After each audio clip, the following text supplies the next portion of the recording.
नमस्कार। विश्व पुस्तक मेले के 9वें दिन आज प्रकाशन के इस स्टॉल पर आप सभी का स्वागत है। हमारे साथ कई वरिष्ठ व्यंग्यकार, फनकार, लेखक, साहित्यकार उपस्थित हैं। आप सभी का हम लोग जोरदार ताली से स्वागत करेंगे। और हम जिस किताब के लिए यहाँ पर इकट्ठे हुए हैं, बातें कम स्कैम ज़्यादा। सबसे पहली बात तो ये, इसका फर्स्ट एडिशन आते ही ये सोल्ड आउट हो चुकी है 300 कॉपी। इसके लिए लेखक को बहुत बधाई। और इसमें अभी स्कैम बातें कम होती, स्कैम ज़्यादा होता है। इसका एक सीधा सा एग्जांपल ये था कि मुझे कहा गया कि रौनक भैया आ रहे हैं, तो मैंने गूगल किया कुछ मिल जाए। उस पर आया वजन 70 किलोग्राम, हाइट 178 सेंटीमीटर। काम की बात कुछ नहीं थी, सिर्फ स्कैम था। उसमें वजन शायद बढ़ गया, कम हो गया। इस तरह से हम सबके साथ जो चीज़ें घट रही हैं, जो आसपास है, उसको किस तरह से हर विषय को इस पुस्तक में कहानी के रूप में दिया गया है। तो मैं बिना देरी के इस पुस्तक के लेखक पहले हम लोग स्वागत करेंगे, फिर उसके बाद कार्यक्रम शुरू करेंगे।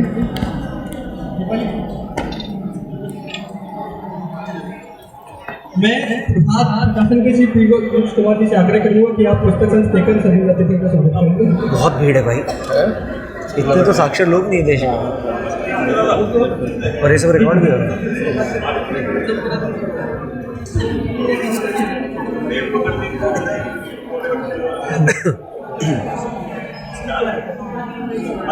जी, प्रकाशन से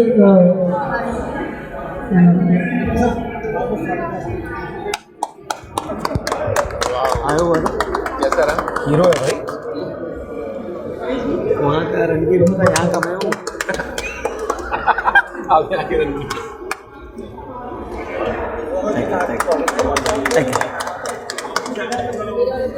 तालियां बजाइए, गप्पे मत कीजिए। अरे तालियां बजाइए भैया, इतने बड़ा लेखक लिखा रहा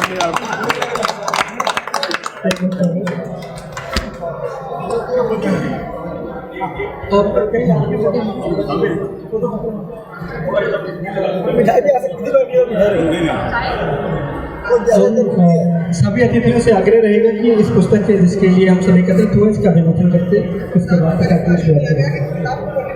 इसमें दोनों है। ये तो पुस्तक आपके लिए है। अच्छा अच्छा, हम लोग पुस्तक सबसे स्वागत करते हैं। अच्छा अच्छा, आइए।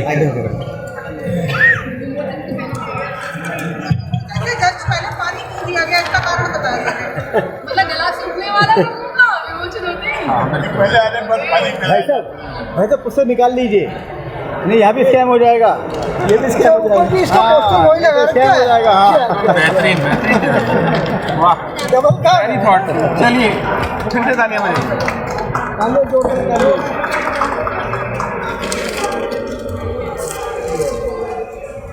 चलो ले लो।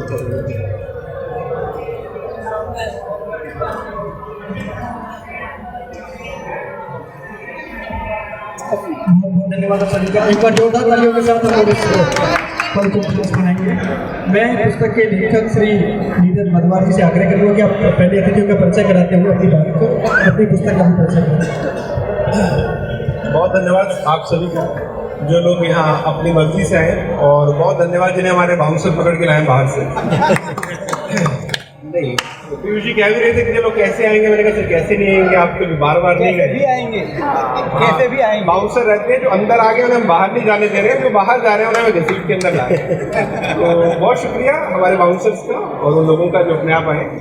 तो आज के इस कार्यक्रम में देखिए, हमारा कार्यक्रम पूरी तरह से अनौपचारिक है। पहले तो सुभाष जी देखिए, है तो हिंदी के मेरे हिसाब से सबसे बड़े हस्ताक्षर व्यंग्य में, इनसे ज़्यादा अथॉरिटी किसी के पास नहीं है। और सुभाष जी की जो, मैं बिल्कुल अनौपचारिक तरीके से अपनी बात रखूँगा, मुझे वो हिंदी के उस कायदे में बोलने की आदत नहीं है। सुभाष जी की बात जो मुझे सबसे ज़्यादा यूनिक लगी हमारे तकरीबन 10-12 सालों के परिचय में, कि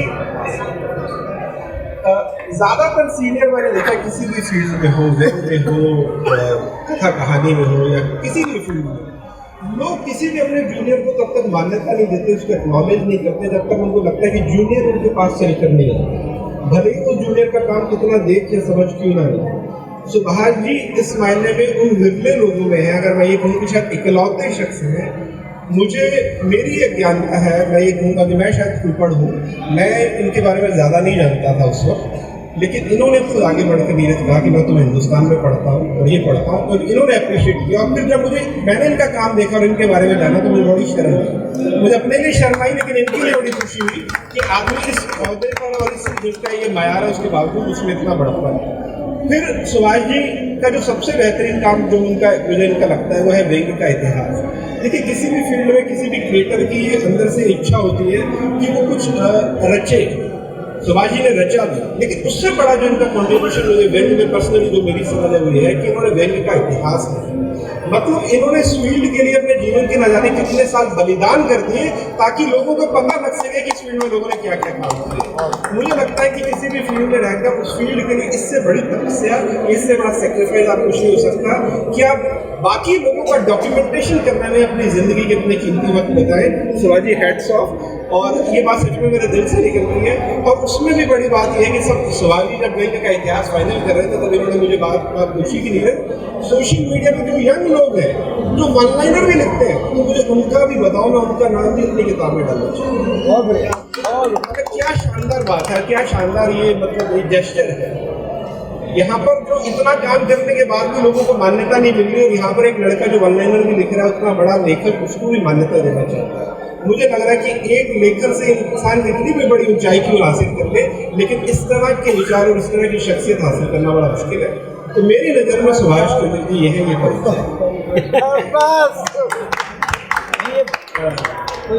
और वरिष्ठ कथाकार जी महेश ठाकुर जी भी हमारे साथ, कल ही हम मुलाकात हुई हमारी, और आपने जिस तरह से आगाज़ किया, संचालन किया वहाँ पर, और जो शुरुआती आपके वन लाइनर्स थे लाजवाब थे।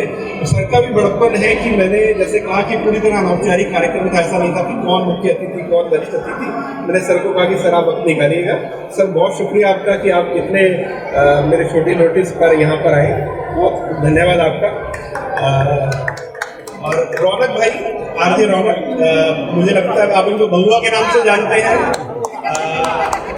मेरे हिसाब से रौनक भाई मित्र भी हैं, मैं इनको उस मायने में एडमायर करता हूँ कि मैं खुद क्रिएटिव फील्ड से हूँ, और मुझे लगता है कि आज क्रिएटिविटी में इतना वर्सेटाइल काम अगर हिंदुस्तान में कोई कर रहा है तो रौनक भाई उन चुनिंदा में न। क्रिकेट पे हम इतने बड़े बड़े नामों को सुनते हैं, जानते हैं, लेकिन ये फैक्ट है, ये फैक्चुअल बात है कि रौनक भाई के क्रिकेट के वीडियोस हिंदुस्तान में सबसे ज़्यादा देखे जाते हैं। डेली वीडियो बनाते हैं, और क्रिकेट में इंडिया में कोई नहीं। इनके जो फिल्म रिव्यूज हैं वो इंडिया में जो दो तीन टॉप रिव्यूअर्स हैं उनमें ये शामिल है। बहुआ के नाम से आप इनको जानते हैं, बाकी पॉलिटिकल सटायर हो, सोशल सटायर हो, मुझे नहीं लग रहा कि इतना कंसिस्टेंट और इतने सारे काम इंडिया में कोई कर रहा है। तो रौनक भाई के लिए मेरा ये परिचय है। उससे भी बड़ा रौनक भाई का जो व्यक्तिगत मेरा परिचय है वो मुझे लगता है कि मैं जीवन में जितने लोगों से मिला हूँ, अगर मैंने उसमें दिल से अगर सबसे सुंदर कुछ लोग पाए हैं तो वो रौनक। आज तक दिल का सुंदर इतना आदमी नहीं देखा, और इसमें कोई लाभ नहीं, भाभी जी होती तो ये रौनक भाई का ये परिचय। बहुत सारे लोग जब एक हाइट पे पहुंच जाते हैं, चलिए लोकप्रियता की बात हो, पैसे की बात हो, तो उनसे मिलते हैं तो आपको पता चलता है कि आप एक बड़े आदमी से मिलते हैं। लेकिन रौनक भाई से जब भी आप मिलते हैं, इंटरेक्ट करते हैं, आपको लगता नहीं कि अच्छा इस आदमी की लोकप्रियता ये है। और ये मेंटेन कर पाना किसी इंसान के लिए बड़ा मुश्किल है कि खुद ही इतनी मासूमियत होनी चाहिए इंसान के अंदर कि हम क्या है दुनिया की नज़र में से दरकिनार करें, साइड में रखें, और फिर भी अपनी मासूमियत बचा के रखें। तो ये इनकी तारीफ है, ये इनका मेरे लिए परिचय है। बाकी पीयूष जी और प्रभात जी की तो मैं जितनी बुराई कर सकूँ उतनी कम है। तो पीयूष जी ने तो मैं एक्चुअली 3-4 दिन से बुक फेयर में आ रहा हूँ, तो मुझे 3-4 दिन बुक फेयर में आके पीयूष जी ने ये रियलाइज करवा लिया कि हिल स्टेशन में जो ट्रैवल एजेंट होते हैं उनका क्या काम होता है। ट्रैवल एजेंट होता है कमरा कमरा कमरा कमरा, मैं यहाँ खड़ा होता ये मुझे कहते नीरज जी को छूटना नहीं चाहिए, किताब किताब किताब मुझे ढूंढ रहे। और वही प्रभात सर का भी, प्रभात सर हालांकि बहुत खामोश रहते हैं, पर्दे के पीछे रहते हैं, तो इनका स्नेह का आशीर्वाद मिलता रहा है। मैं चाहकर भी इनका कोई मजाक नहीं कर पा रहा हूँ, आप समझ सकते हैं कि मेरी उनको लेकर क्या पीयूष और हमारा रिश्ता थोड़ा थोड़ा हस्बैंड वाइफ की तरह भी होने लगता है। ये मेरी खिंचाई कर देते हैं और मैं इनकी खिंचाई कर देता हूँ, लेकिन बड़प्पन इनका है कि ये मुझे खिंचाई करने का मौका देते हैं, तो ये इनकी तारीफ है। और दूसरी तारीफ इनकी मैं करना चाहता हूँ, लेकिन मुझे डर ये लग रहा है कि बहुत सारे लेखक नाराज ना हो जाए। ये किताब जो बातें कम स्कैम ज़्यादा एक बुक फेयर में आई है, ये किताब महज 12 दिन में छप गई। लोगों को शिकायत होती है कि बड़े बड़े प्रकाशक महीनों नहीं छापते। 10 तारीख को पीयूष सर और मेरी बात हुई है, 15-16 तारीख को किताब फाइनल हो गई है और उसके बाद बुक फेयर में किताब आ गई है।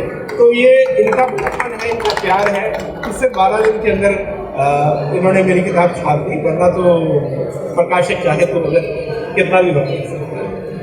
तो बाकी मेरा तजुर्बा भी बुक फेयर का थोड़ा सा अच्छा नहीं रहा सुभाष जी। मतलब जब भी मैं यहाँ अकेला आया, वहाँ से काफ़ी लोग हैं, जैसे मैंने कहा कि बाउंसर्स लेकर आए हैं, लेकिन इससे पहले जब अकेला हूँ तो मैं देखता हूँ कि कोई नया लड़का लड़की आ रहा है, वो मेरी तरफ देख रहा है, मैं उसकी तरफ देख रहा हूँ, मैं उम्मीद कर रहा हूँ कि शायद मुझे कहेगा अरे नीरज जी, लेकिन वो दूर ही खड़ा है और मैं सोच रहा हूँ दूर क्यों खड़ा, सारे पास आना है। अब वो मुझसे डरा हुआ कि यार इतना बड़ा लेखक के पास कैसे जाऊँ, और मैं इस बात का डरा हूँ कि बिना मिले कहीं चला सुबह से आदमी आया। इस तरह लेखक और पाठक की स्थिति मैं ये कहता हूँ कि कुत्ते और आदमी की तरह होती है। जब आप कुत्ते के पास से गुजरते हैं तो कुत्ता डरा हुआ कि मुझे लात ना मार दे, आप डरे हुए कि कुत्ता काट ना ले, डरा है आप डरे हैं। तो ये स्थिति पाठक और यहाँ पर देखते, तो मैंने डर डर की वो 4-5 दिन गुजारे यहाँ पर। नहीं ये सच है, ठीक है। और देखो कितना डरा होता है किताब आने वाली होती है। आज मैं सुबह अपने सर एक बचपन के लंगोटी यार से बात कर रहा था और मेरे मुंह से आप निकल गया। मैंने कहा इतनी तमीज देने की आदत पड़ेगी ना पिछले 6-7 दिनों में कि मैंने उसको भी आप बोल दिया। मैंने तेजाब से कुछ लगी उसको। मैंने कहा तो किताब की 1 लाख कॉपी भी लिख गई तो पाप नहीं धो पाऊंगा, मैंने तुझे आप बोल दिया। तो ये फियर, ये डर आदमी के अंदर रहता है, कोई बुरा ना मान लेकिन। और हर किसी को सर लिंक देने की बड़ी जल्दी चल रही है मुझे खुद आजकल। मैंने कल लिखा भी था फेसबुक पोस्ट पे कि एक आदमी सड़क हादसे में घायल हो गया, उसने पानी मांगा था, मैंने उसे किताब को ऑनलाइन लिंक दे दिया। मैंने कहा पानी तो तुम पियोगे, पहले लिंक पे ऑर्डर करो किताब, फिर बाद में करें। तो खैर ये सब चल रहा है। बाकी मैं सुभाष जी को कहूँगा कि वो 2 शब्द मेरी तारीफ में कहें, और मुझे इस बात का भरोसा है कि वो तारीफ ही करेंगे। मैंने सर कह रहे थे कि रचनात्मक आलोचना करना चाहता हूँ। रचनात्मक आलोचना का मतलब अच्छी चीज़ को अच्छा बोलूँगा, बुरी को बुरा बोलूँगा। मैंने कहा सर बहुत अच्छी बात है, लेकिन भूल के भी यहाँ ऐसा मत कर। हमें वही आदमी चाहिए जो सिर्फ तारीफ करे। आप अगर ईमानदार होने की सोच रहे तो अभी बता दीजिए मुझे। तो सुभाष जी ने वादा तो किया कि नहीं मैं कोशिश करूँगा। क्या सुभाष जी, मैं चाहूँगा कि मेरी तारीफ, हालांकि मैं इनको कह रहा हूँ मेरी तारीफ में 2 शब्द करिए, लेकिन जैसे मैंने किताब के शुरू में मार्क ट्वेन की एक लाइन लिखी है कि जब भी लोग मेरी तारीफ करते हैं तो मुझे लगता है उन्होंने उतना नहीं कहा जितना कहना चाहिए। ये बात तो छूटी गई, अभी भी चलिए कोशिश करें। मित्रों, ये बात हो रही है कि हिंदी में किताबें नहीं पढ़ी जाती, और मैं कहता हूँ कि जब आप नीरज को पढ़ते हैं तो इस बात को भूल जाते हैं। कारण क्या है कि जब तक लेखक ये नहीं सोचेगा कि सामने वाला पढ़ना क्या चाहता है, अपने ही जो बनाए हुए गड्ढे के आसपास ही घूमता रहेगा, तो लोग उसे पढ़ेंगे नहीं। वही स्थिति होगी जो बाकी जगह पर हो रही है। नीरज वधवार इसलिए पढ़े जाते हैं कि नीरज वधवार युवाओं में बेस्ट विट का लेखक है। बेस्ट विट। मैं कल नीरज को पढ़ रहा था, आरजे नंबर 1 या बाकी चीज़ें, तो मैं कह रहा यार नीरज से विट की कुछ चीज़ें सीखी जा सकती हैं। मतलब मैं इतने सालों से लेकर आऊँ, 50-60 किताबें, सारी बातें, मुझको लग रहा था ये चीज़ें सीखी जा सकती हैं। और जब आप युवाओं के दिल में घर करना जान जाते हैं, जब आप युवाओं की समस्या को अपनी समस्या बनाकर उसका व्यंग्यात्मक सॉल्यूशन देना जान जाते हैं, जब आप मज़ा देते देते कुछ ठोस देना सीख जाते हैं, तब आप नीरज वधवार बनते हैं। नीरज की 2 किताबें आई हैं, हम सब फेक हैं और बातें कम स्कैम ज़्यादा। दोनों ही किताब, जो पहली किताब आई थी मैंने नीरज से कहा था, मैंने कहा नीरज जब तुम्हारी किताब जो रचनाएं पढ़ते हैं लगता है कि जल्दी ख़त्म हो जाती है, आप लोगों को भी लगता होगा जल्दी ख़त्म हो जाती है, बड़ी रचनाएं लो, तुम्हारे पास बेहतरीन विट है, और आज की डेट में जिसके पास विट होगा वो बचेगा। नीरज बच्चे हैं और इसलिए बच्चे हैं कि वो आपकी नब्ज़ पहचानते हैं कि आपको पढ़ना क्या है। तो मित्रों, मुझे नीरज ने एक कॉफ़ी पिलाई, एक बर्फी खिलाई, 3 बार फ़ोन किए, इतना तो मैंने बोल लिया। तो मैं आप सबसे ये चाहूँगा कि आप किताबों के इस मरते समय में नीरज वधवा जैसे लेखकों को इसलिए जिंदा रखें ताकि हास्य व्यंग्य की किताबें जिंदा रहें। नमस्कार, धन्यवाद।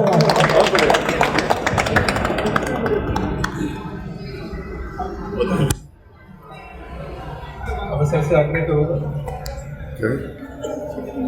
अच्छा, सुभाष जी, क्या लग रहा है जो भी आपने मेरे बारे में कहा? जेल तो बुरा लग रहा है। देखिए, तो पर्सनल रिलेशन होता है ना, ध्यान में बोल तो भी अंदर से तो अंदर का क्रिएटिव आदमी गाली दे रहा होगा, ये सुभाष तू क्या कर रहा है, सेवन अपनी को गया और तुम्हारी भी रेपुटेशन बुरा तो नहीं लग रहा। तो मैं सर से आग्रह करूँगा, डॉक्टर महेंद्र ठाकुर जी से, कि सर आपने शायद मेरा लिखा ज़्यादा नहीं पढ़ा होगा, लेकिन फिर भी ये आपकी भी क्रिएटिविटी की आज परीक्षा है, किसे पढ़ा नहीं उसकी तारीफ कैसे करनी है। तो सर तो ये चुनौती मैं आपके सामने आज पेश कर रहा हूँ। सबसे पहले तो मैं नीरज जी को बहुत बधाई दे रहा हूँ। बहुत अच्छा संग्रह, और इन्होंने तो संग्रह की परिभाषा बदल दी। जैसे कल मैंने एक कार्यक्रम में कहा था, संग्रह किसको कहा जाता है?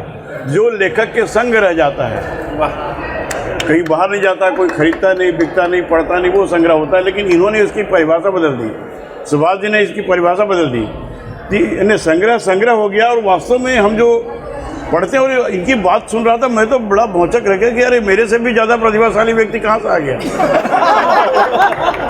मैं इतना हंसाता हूँ, हर शब्द पे हंसाता हूँ, ये मेरे से ज़्यादा वही बच्चा है। मैं तो सुभाष जी से भी 9 साल बड़ा हूँ। ये बुजुर्गों के साथ है, बड़े, मैं बुजुर्ग तो नहीं हूँ, केवल 25 साल का हुआ है, मुझे केवल 48 साल हुए हैं। तो ये जो कर रहे हैं बड़ा गलत कर रहे हैं हम लोग साथ। अगर अभी से हमसे अच्छा लिखने लग जाएंगे, हम अगर खींचने लग जाएंगे, तो हम लोग क्या करेंगे? हम तो सीधा मर ही जाना ठीक है फिर तो। लेकिन हम मरने वाले नहीं, हम मरेंगे तो किसी कन्या पर मरेंगे, क्योंकि इनकी जवानी हमें मिल रही है। तो इनके व्यंग्य बहुत अच्छे हैं, और वास्तव में पठनीयता को बढ़ाने के लिए जो भाषा होनी चाहिए, जो रोचकता होनी चाहिए, जो आकर्षण होना चाहिए, वो इनकी रचनाओं में मुझे दिखा। मैंने पढ़ा है पहले, ऐसा नहीं पढ़ा हूँ, 2-3 व्यंग्य इनके पढ़े, ज़्यादा नहीं पढ़े थे, नाम से तो बहुत अच्छी तरह जानता था, लेकिन बहुत प्रभावित किया इन्हें। मैं इनको बहुत बधाई देता हूँ। मुझे प्रभावित करने वाला दुनिया में 2-4 हुए अभी तक, कोई मुझे प्रभावित नहीं करो। ये बच्चा कह दूँगा, बुरा मत मानना, हालांकि जवान हो गए, शादी के लायक हो गए वो। आजकल सर मैं बच्चा होने का तो कॉम्प्लीमेंट मानता हूँ। हाँ, हमारी गली में कुछ बच्चे, हमारी गली में मैं सोसाइटी में शाम को वॉक करता हूँ, तो जो 14-15 साल के जो बच्चे खेल रहे होते हैं, मैं देखता हूँ कि बॉल गिर गई, वो बॉल मेरे करीब है। मैं इसलिए उसको देने से डरता हूँ क्योंकि मुझे पता जैसे ही बॉल दिए कहेगा थैंक यू अंकल। मैंने कहा इसके सामने रोड दिखना ज़्यादा ठीक है, बिना बॉल दिए ये जिल्लत मैंने उठा सकता है। तो आपने कहा बच्चा, तो बच्चे का कॉम्प्लीमेंट। धन्यवाद। इनकी किताब मैंने देखी, बातें कम काम ज़्यादा। मैं थोड़ा सा सब्जेक्ट के बाहर जा रहा हूँ। मुझे अपनी युवावस्था याद आ गई जब मेरी शादी नहीं हुई थी और देश में आपातकाल चल रहा था, और एक नारा बहुत तरह से सब तरफ छाया हुआ था, बात कम काम ज़्यादा का, और मैं उस समय नायब तहसीलदार था। तो स्थिति ये थी कि लोग व्यंग्यकार, जो बड़े बड़े कवि व्यंग्य पढ़ते ही नहीं थे। मैंने नायब तहसीलदार होने का बड़ा फ़ायदा लिया, और मैंने किस प्रकार से शब्दों के अर्थ बदले में आपको 4 लाइन सुना रहा हूँ, क्षमा चाहते हुए। आधी रात के बाद भी पति द्वारा निरंतर छेड़छाड़ जारी रखने पर बच्चों के उठने की आशंका से पत्नी घबराई, फिर कुछ सोचकर मुस्कुराई, कहा डियर सरकारी दफ्तर में काम करते हो लेकिन आपातकाल का पहला सबक भी याद नहीं रखते हो। तब पति ने कहा देवी तुम्हारी भाषा का मैं समझ पाता। तब पत्नी ने मचलते हुए शरारत से पति के अपने बाहों में भरकर हंसते हुए आंखों में आंखें डालकर कहा बस डियर बात कम काम ज़्यादा है। पूरे नारों का अर्थ बदल दिया था मैंने उसमें, 20 सूत्री कार्यक्रम का, 5 सूत्री कार्यक्रम का, और जितने भी नारे थे सबका अर्थ मैंने बदल दिया। मंचों पे बड़े बड़े कवियों के साथ काम पाठ करता था, बाद में सेलेक्ट अफसर हो गया 1 साल बाद, तो बंद करना पड़ा कि बोले प्रोफेशनल कामयाब नहीं कर सकते, तो मैंने फिर बंद कर दिया। तो मैं इसके पहले तो इसीलिए मेरे को याद आई, मैंने कहा यार मैं बोला बहुत अच्छी कविता रचनाएं हैं, आकर्षक हैं, सरल भाषा में संप्रेषणीयता है, पाठक के लिए कहीं पर बोझिल नहीं हो दे रहा है। मैंने 4-6 पेज पढ़े हैं, वैसे मैं पढ़ने में असमर्थ हूँ, आजकल आंखें मेरी ख़राब हैं, काफ़ी इम्प्रूवमेंट हो गया है। तो ये बहुत अच्छी रचना है और मैं समझता हूँ कि ये बिक्री के सारे रिकॉर्डों को तोड़ने में आगे रहेगा और पाठक तक जाएगा। और ये भी बता दूं कि जो कि मैं ज्योतिष हूँ और एशिया का सबसे बड़ा अवार्ड मुझे ज्योतिष में 2 बार मिल चुका है, तो मैं इनको आशीर्वाद भी दे रहा हूँ कि बहुत आगे जाएं और बहुत नाम कमाएं, यही मेरी कामना है। धन्यवाद। बहुत धन्यवाद सर। आप जैसे मैंने कहा कि आपको परीक्षा थी मेरे बारे में कुछ बोलना, अब आप अगर मेरी भी अरे एक चीज बोल दूं, ये मैं काला काला लगाया गया बोलने के लिए, मेरे दिल से लगा के अभी ये इसलिए लगाया गया था कि आवाज़ मेरे दिल से निकले और जो भी मैंने कहा मेरे दिल से निकली आवाज़ है। बहुत धन्यवाद सर। जैसे मैंने कहा था कि मेरी तारीफ करना आपके लिए चुनौती थी और आप बड़े अच्छे से पास हो गए। इतना रचनात्मक आदमी की हमारी भी तारीफ करता है तो सोचिए। अब मैं चाहूँगा कि रौनक भाई, जैसा मैंने कहा कि हमेशा टॉपर रहे हैं, हमेशा टॉपर रहे हैं। रौनक भाई से कहूँगा कि उनकी भी क्रिएटिविटी की परीक्षा है, क्योंकि खुद इतने क्रिएटिव है।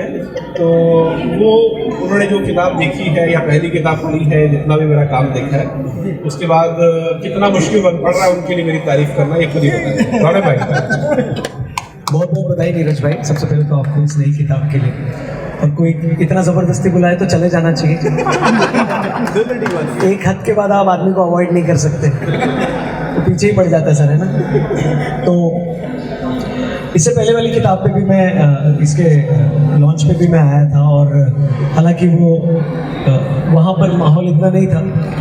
उसके लिए मैं घर से 4 बजे निकला तो मैं 4:30 बजे तक पहुँच गया।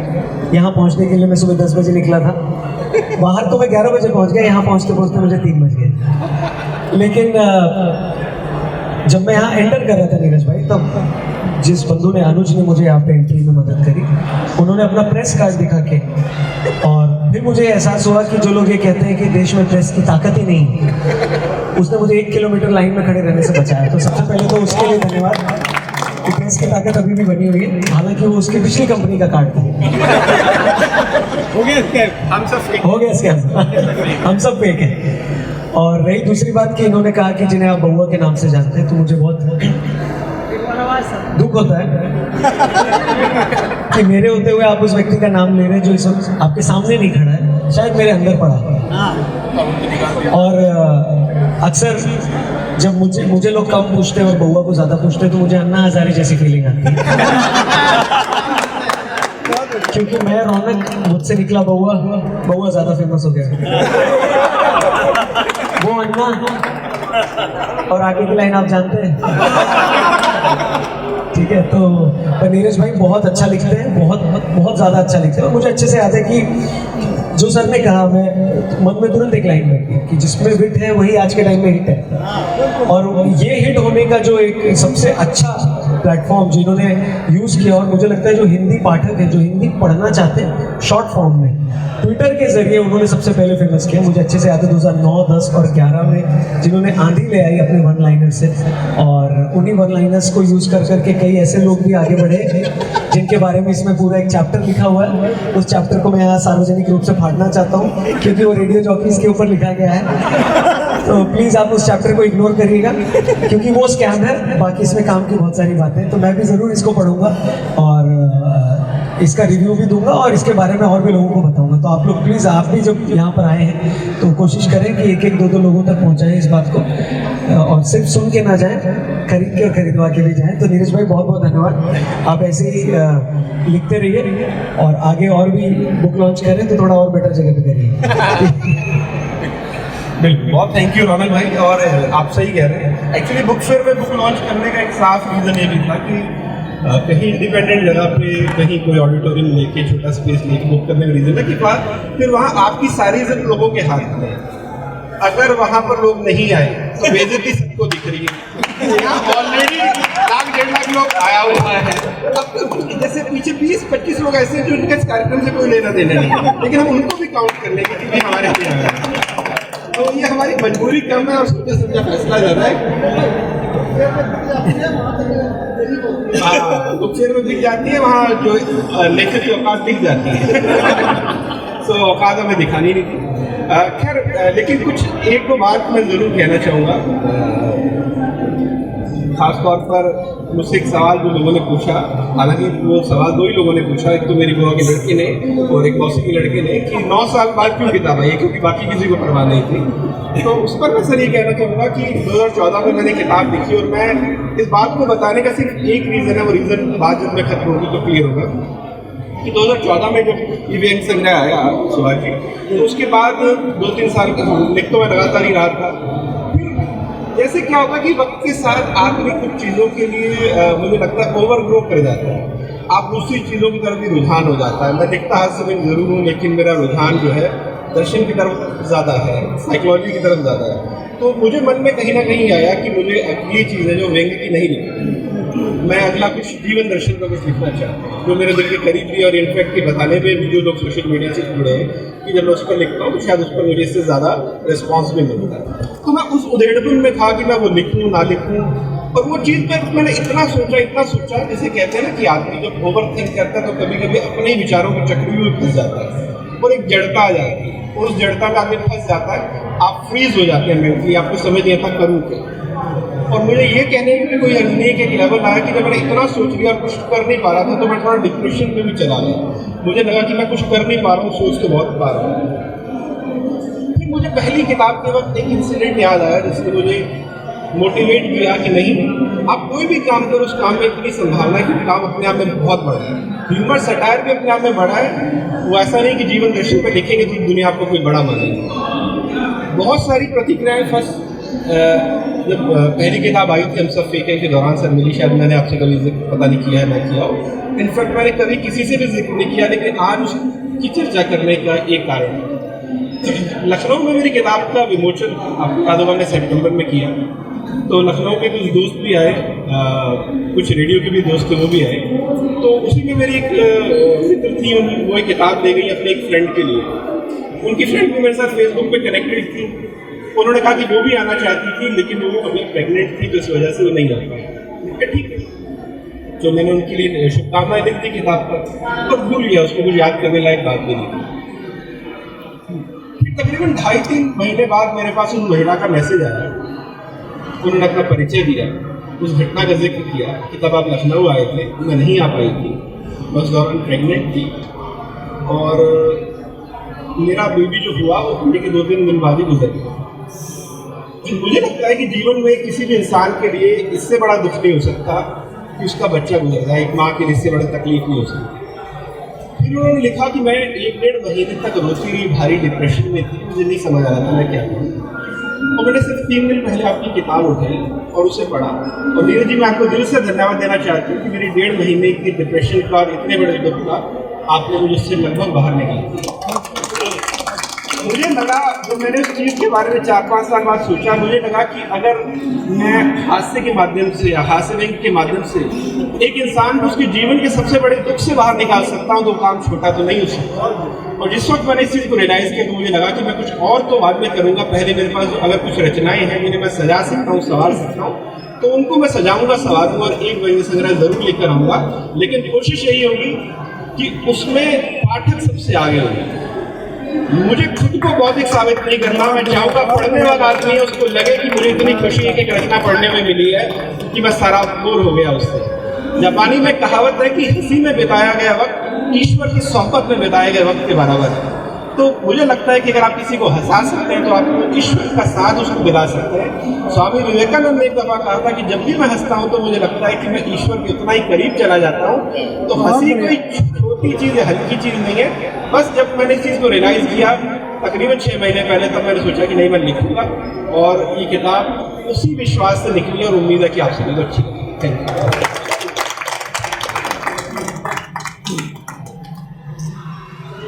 आप सबका हार्दिक आभार और धन्यवाद।